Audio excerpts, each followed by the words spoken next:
How to fix Blox Fruits Lag.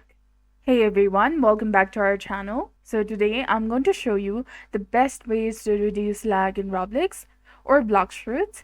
So the first and the easiest thing you can do is you can lower your graphics setting. High graphics on low-end computer can cause lag because your computer has to load more details. Next, if you're using Windows, press Ctrl and Escape to open Task Manager, and in the Task Manager, go to Details tab and find Roblox. Right-click on it and then go to Priority and set it to High.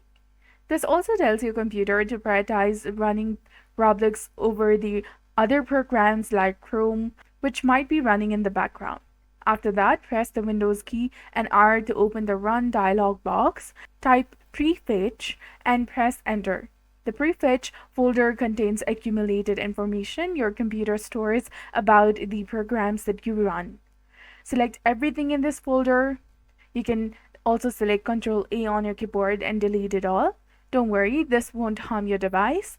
Deleting these files reduces potential lag and your computer will rebuild this information as you use your programs.